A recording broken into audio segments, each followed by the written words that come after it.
مكيري دل قرب سنهاكم ورشري دل قومي ومكور مكيري دل قرب سنهاكم أرض اللي بركة برو جنة إن الفردوس رب سنهاكت أرس بركة رب سنهاكت عمرين سنهاتور ترى أنبياء ترى هذا نتورج على رب سنهاتور إثني ربيتين ودين ربيتين رب سنهاتور زيزو أبغى تجاد ندت بير جيزات وتكانك أبو إلي صلاة أنتوا هيا كتشني أبى تقول السلام عليكم.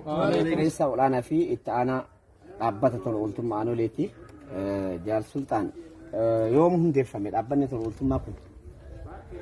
Rabbanni tololtummaa aanolee kan hundeeffame baatii hagayyaa keessa gara guyyaa 29 laayisansii qaama dhimmi ilaaluurraa beekamtii fudhatee hojii kan jalqabe hawaasaan kan wal bare garuu sadaasa gaafa guyyaa 10ti achirraa as qabee hojii keessa jireenya.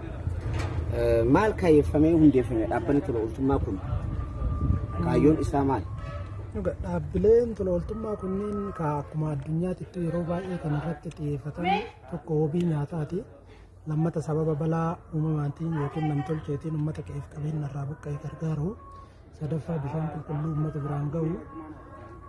Afuraffaa fayyaa barnoota fa'a ta'a. Aanoleen immoo tuyyuu kana hundarraayyuu adda kan isa godhu paakeejii kana hundaa qabata. Tokkoffaa wabii nyaataa irratti hojjeta. Lammata immoo fayyaa irratti. Sadaffaa barnoota. Afaffaa bishaan qulqulluu shanaffaa hawaasummaa irratti kana kan godhuuf piroojeektonni kun hundi isaaniitu wal keessa jiru. Hawaasni fayyaa qabutu hawaasa fayyaa qabutu barata, hawaasa waa nyaatetu barata, hawaasa baratetu immootu fayyaa isaallee eeggata. Wanti isaa wal qabataadha waan ta'eef aanoleen paakeejiidhumaan kana hunda irratti hojjetaa jechuudha. Walumaa galatti maal irratti hojjetamoo taargeet wanni inni godhu?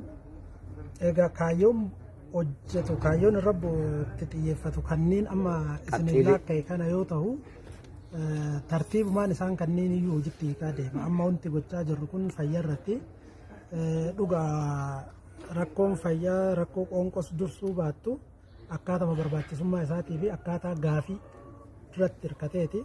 Wantiin har'a kennamaa jiru kunneen immoo akkuma argitan sireedha, firaashaa fi peeshant iskiriinii kana. Inni kunneen immoo buufataalee fayyaa aanaa sadiitiif kennamaa jira. Aanaa Collee, aanaa Suudeetii fi aanaa Diksiisiiti. Kuni kan ta'uuf wanta kanatu iyyuu haawwalii fi irra guddaan isaa hawaasni tokko hawaasa fayya qabeessa uumuu fi haawwata irratti xiyyeeffachuun dirqama waan ta'eef nulleen kanuma isa deeggarsa yuunivarsiitii Arsii irraa arganne deebifnee immoo hawaasa keenyaan gargaaraa jirra jechuudha. Ogeessa fayyaa akkasumas daayireektara buufata fayyaa Colleeti. Meeshaa dhaabbata tololtummaa hangam gaafattan isin? Yaa nuti amma sarvisii kennu wajjin wal qabatee akka buufata fayyaa keenyaatti amma keessatti buufanni fayyaa keenya OR jalqabuuf jira jechuudha. Opereeshinii roomii jalqabuuf jira. Sanaaf meeshaalee amma dhaabbanni keessan kan nuti dhiyeesse kana baay'ee barbaanna.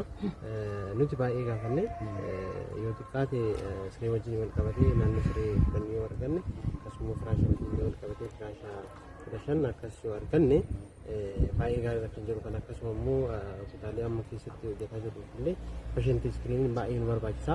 Sanaaf immoo peeshantii iskiriinii naannoo 8 akkas gaafannee turre. Meeshaa kana yoo argattan eessatti itti fayyadamuu barbaaddan amma? Yoo amma meeshaa kana yoo arganne akkuma dura sitti kaasuudhaaf yaali sana kutaa warri amma jalqabu sanaaf keessattuu algaawwan kunneen baay'ee nu fayyadu jechuudha. Akkasuma immoo kutaalee da'umsaa keessatti akkasuma kutaa dhukkubsaan keessatti yaalamuuf illee algaan kun yoo meeshaalee kana yoo arganne baay'ee rakkoo akka buufatichaatti qabnullee sirriitti nuuf fura jennee arganna. Kanaaf kutaalee warri akkasuma kutaa da'umsaa keessatti caalatti kan fayyadamnu algaawwan kana yoo arganne jechuudha. Meeshaalee kana argachuu dhaabbanni tololtummaa isin arjoomatti hagam gammaddan? Baay'ee itti gammannee jirra. Amma gama akkatti gammanne agara jennee ibsuu hin dandeenyu malee dhugaa dubbachuudhaaf rakkoo keessa jirru yoo ilaallu wanta yeroo baay'ee dhaabbilee adda addaa gaafannee garuu argachuu hin dandeenyedha. Deeggarsa kana immoo dhaabbanni kan keessan bifa kanaan deeggaruu isaaniitiif baay'ee gammannee jirra. Dhaabbatichaan illee baay'ee galatooma jechuun barbaada. Meeshaan kun egaa tajaajila hawaasaatiif keessattuu tajaajila haadholii daa'immaniitiif oola. Meeshaa baay'ee yeroo barbaachisaa ta'etti meeshaa kennamedha. Kanaaf baay'ee kan itti gammannu ta'uu kanaaf immoo. meeshaa kana yoo argattan eessa eessatti itti fayyadamuu barbaadu? buufataalee fayyaa irratti itti fayyadamna iddoo tajaajilli itti kennamu. Okay. Bakka isin hanqatiin jira? Buufataalee fayyaa 4 qabna isaan irratti raasanii itti fayyadamna. Amma aanoleetti abdii jedhama. Jaalala abdii waan isin gaafantu jira. Dhaabbanni tola ooltummaa kun yoom hundeeffame? Dhaabbanni kun dhalattuudha. Asuma kaloo hundeeffamni yookiin kora gaggeessuun isallee baatii sadaffaa guyyaa 11/2005 keessa gaggeeffatee akkuma dhalateen uummata ofiitiif dhalatee uummata kana bira dhaabatuuf waan ta'eef as bahee jechuu barbaade. Hundeeffamni asuma kaloo baatii tokko kan caaleen. Maal kaayyeffamee hundeeffame dhaabbatichi kun? Dhaabbatichi kaayyoo hedduuf qabatee dhufee tokkoffaa rakkoo uummata keenyaa bira dhaabbatuuf rakkoo karaa beelatiin dhufee kallattii fayyaatiin kallattiilee hedduutiin kan rakkoo akkaataa uummata keenya bira ga'uun irraa qolatuuf qophaa'ee jechuu barbaade. Maal irratti hojjeta? Dhaabbanni tola ooltummaa kun maal fa'a xiyyeeffatee haal duree tokko kennee sagantaa garaagaraa qabatee jiraachuu mala maal irratti hojjetettanii ibsita? Tokkoffaa uummata hanqina beelaa qabu irratti ni hojjeta. Iddoo hanqinni beelaa jirutti haga danda'een uummata beela isaaniif deeggarsa godhuudha. Inni lammaffaan fayyaa irratti hundaa'ee akkuma amma hojjetaa jiru kun waa'ee fayyaatiin wal qabata. Haadholee keenya kan lafa irratti ciisanii yookiin daanesaniif birmachuun dirqama waan ta'eef isaan dhimma fayyaa kun amma hojjetaa jiru kanaan wal qabata. Inni sadaffaan uummata bishaan qulqulluun argatiin bishaan qulqulluu akkaataa isaan itti argatan irratti hojjetuudha. Inni sadaffaan yookiin afuraffaan hawaasa keenya aadaa wal gargaarsaa duraan qaban san deebisanii akka dagaagu taasisu irratti waa hedduu kanneen kanaa fi akkaataa irratti dalagaa jechuu barbaade.